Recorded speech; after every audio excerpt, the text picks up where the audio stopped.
The U.S. President Donald Trump has arrived in China. Trump's visit to China is the first by a head of state since Chinese President Xi Jinping's name was engraved in the Communist Party's constitution the last month. This is the third time this year that the two top world leaders will meet. China's Vice Foreign Minister Zeguang last week said that the visit will have special significance, promising to make it historic.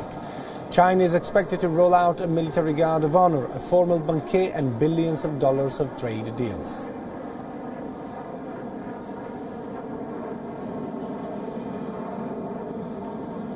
China 呢是当今世界上最大的发展中国家和最大的发达国家，也是前两大经济体联合国安理会的常任理事国，在维护世界的和平稳定、促进全球发展繁荣方面拥有广泛的共同利益，肩负着特殊重要的责任。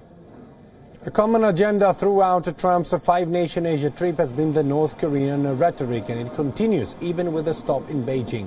Trump is expected to push reluctant President Xi Jinping to tighten the screws further on Pyongyang to combat North Korea's nuclear and ballistic missile programs. This comes just a day after China had called for all sides to come together to reduce the tensions on the Korean peninsula, and had also repeatedly pressed for talks.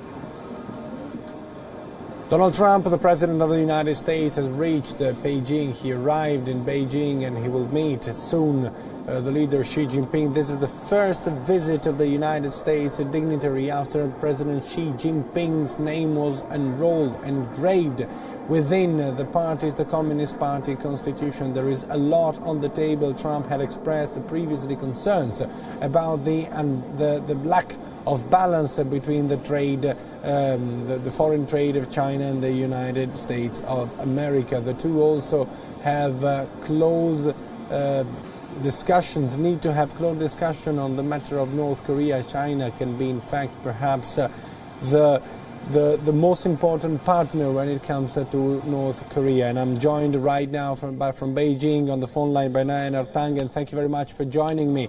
The first question to you is, can you sum up what will be on the table of the discussions between Donald Trump and President Xi Jinping? North Korea will take front and center, and then trade. The rhetoric from Donald Trump's administration has been this is about trade and security, and you've seen this in the previous two countries, both Japan and Korea. He was able to sell them arms and to use the fact that the U.S. controls the security blanket as a blunt instrument to exact some trade, favorable trade negotiations. It is not the same thing in China, though, because the U.S. and China are on a much more equal footing. There's still going to be a lot of complaints. I think it will not result in a tremendous amount of movement on either side. There will be some face saving, some MOUs perhaps with large numbers attached, but uncertain dates when they have to be fulfilled, or a number of things like the 100-day commitment, where you have each side committing to one point or another. But I doubt there will be a big strategic change. And Mr. Zheng, do you think that the U.S. and China are on the same page when it comes to North Korea, or they have divergences? There's a real divergency. China has been pushing six-party trade talks, what they call a dual-track system, which gets both countries to stop the rhetoric and to refrain from any kind of provocative action while both parties talk. Unfortunately, this is not acceptable to either North Korea at this point, nor is it acceptable to the U.S. The U.S. insists that North Korea must, as a precursor to any negotiations, disavow their nuclear program. They will not do that. The U.S., on the other hand, is not prepared to have a nuclear-armed North Korea with a delivery system that could hit the United States.